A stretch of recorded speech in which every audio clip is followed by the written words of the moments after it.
Bago ang lahat, basahin mo na ang tula nito. Ang pag-aaral ay parang tula. Minsay tulala, madalas balisa, ngunit saya ay matatamasa. Suriin natin ang piling saknong na ito. May paniwala ang ama na di ngayo't hari siya, maging mangmang man ang bunga, sa kutya ay ligtas siya. Alam niyang itong tao kahit punot maginoo, kapag hungkag itong ulo, batong agnas sa palasyo. Pansinin natin ang unang saknong. Mayroong 4 na taludtod at mayroong 8 pantig. Ating pag-aaralan ang aralin 1 hanggang 5 sa Ibong Adarna. Narito ang mga piling saknong. Aralin 1, ang Berbanya. Sa kanyang pamamahala, kahari ay nananagana. Maginoo man at dukha, tumatanggap ng wastong pala.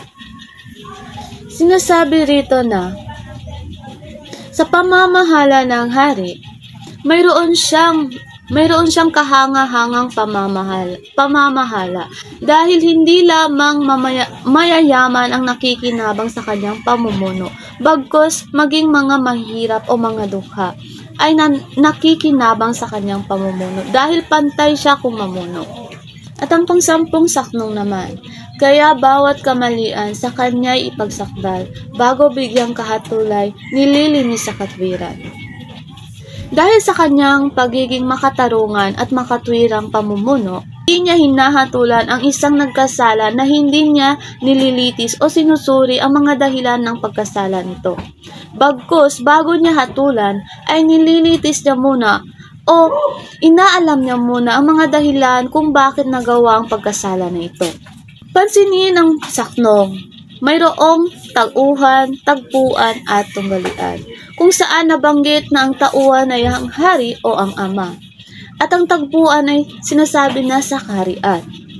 At maaari din ang tinutukoy ay tunggalian, tao laban sa tao, kung saan kalaban niya ang tao. Ngunit bago niya ito hatulan, ay inaalam niya muna kung saan nagkamali o anong pagkakasala ng isang tao nito. Kaya nakikita natin sa saknong na ito ang 3 elemento. Ang tauhan, tagpuan, at tunggalian. Ang ikalawang aralin naman. Aralin 2, ang karamdaman ng hari. 33 saknong. Nang sa patay na hinulog, sa balong hindi matarong, hari sa kanyang pagtulog, nagising na ng may lunos. Tinutukoy dito ang panaginip ng hari, kung saan napanaginipan niya na ang kanyang bunsong anak ay pinatay ng isang tampalasan o mga taksil at pagkatapos ay hinulog sa malalim na balon o walang sukatan ang lalim nito. At 41 saknong. May isang ibong maganda. Ang pangalan ay Adarna. Pag narinig mong kumanta, sa sakit ay giginhawa. Ito'y tumutukoy sa ibong Adarna, kung saan sinasabi na siya ang pinakamaganda at makapangyarihang ibon na nakakapaggaling o lunas sa mga sakit. Makikita rin sa saknong na ito na mayroong tauhan, tagpuan at tunggalian.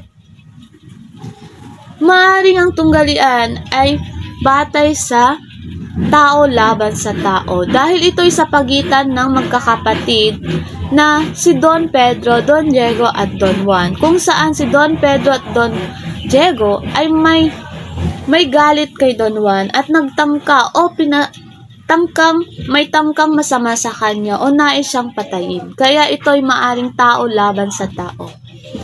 At tinutukoy diyan na ang tauhan ay maaring ang ibong Adarna. At ang tagpuan ay sa matarok na bundok o sa balon. Aralin 3, ang paglalakbay ni Don Diego. 48. Yumao ng nasa hagap, kabundukan ay matarap, kahit siya ay mapahamak, makuha lamang ang lunas. Sinasabi na ang paglakbay ni Don Diego, kahit puno pa man ito ng hinagpis, sakit, at pahamak, bagkus ay tinahak niya pa rin ang bundok na papanganib. Makuha lamang ang kanyang layunin, makuha lamang ang gamot sa sakit ng kanyang ama. At ang saknong 63, lapag na ang kadiliman, ang langit kung masayaman. Ang lungkot sa kabundukan, kay Don Pedro ay pumapatay. Sinasabi dito na ang iba ay nagsasaya, ngunit damang-dama ni Don Pedro ang kalungkutan na may halintulad sa kadiliman na nararamdaman niya habang nagpapahinga siya sa kabundukan, kung saan itong lungkot ay siyang pumapatay sa kanya. Hindi man sa pisikal, ngunit sa damdamin niya. Ang tauhan na nabanggit niya sa saknong na yan ay si Don Pedro. At ang tagpuan ay maaring sa kabundukan. At ang tunggalian ay maaring tao laban sa kalikasan. Dahil sa pagtahak niya sa kabundukan, hindi inaasahang mga panganib. Dumako naman tayo sa Aralin 4, ang kabiguan ni Don Diego.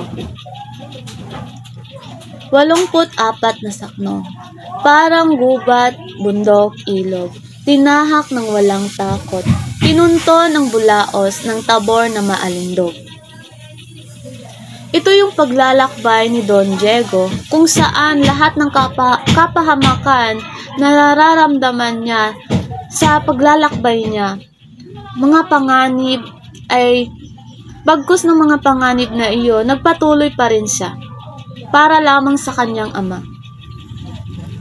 Saknong 100, sa upoy di natagalan, ang prinsipeng naghihintay, ibong Adarna'y dumatal mula sa malayong bayan.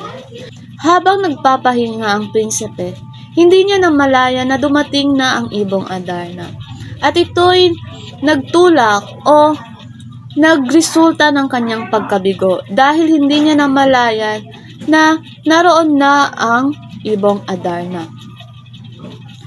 Binanggit diyan sa saknong, ang tauhan ay ang prinsipe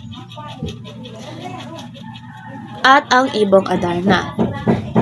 Ang tagpuan ay sa bulaos ng Tabor. At ang tunggalian ay tao laban sa kalikasan. Dahil sa gubat, bundok, ilog, tinahak ng walang takot. Habang naglalakbay siya, kahit mapanganib ang gubat o bundok, ay patuloy pa rin siyang naglakbay. Aralin 5, ang pakikipagsapalaran ni Don Juan. 110, nainip sa paghihintay, ang berbanyang kaharian, amay hindi mapalay, lumubha ang nararamdaman. Sa kasawiang palad, ang dalawang unang prinsipe na naghanap ng lunas para sa hari ay hindi nakabalik, kung saan ang berbanya ay naghihintay sa pagbabalik ng mga prinsipe. At dahil sa matagal nang hindi nakabalik ang mga prinsipe, lumubha ang karamdaman ng hari. 111 saknong, ibig niyang ipahanap, ngunit nag-aalapaap, utusan ng bunsong anak, sa takot na mapahamak. Nais ng hari na ipahanap ang kanyang dalawang naunang prinsipe, ngunit natatakot siya na sabihin o utusan ng kanyang bunsong anak na ipahanap ang kanyang mga prinsipe na si Don Diego at Don Pedro. Dahil natatakot siya na pati ang kanyang bunsong anak na si Don Juan ay mapahamak. Ang nabanggit na tauhan dyan ay si prinsipe o bunsong anak na si Don Juan. At ang tagpuan ay ang berbanyang kaharian. At ang tunggalian ay tao laban sa sarili. Dahil natatakot ang hari na utusan ng kanyang anak, kung saan ito'y labanan sa pagitan ng iyong sarili dahil nilalabanan mo ang iyong paniniwala o nararamdaman.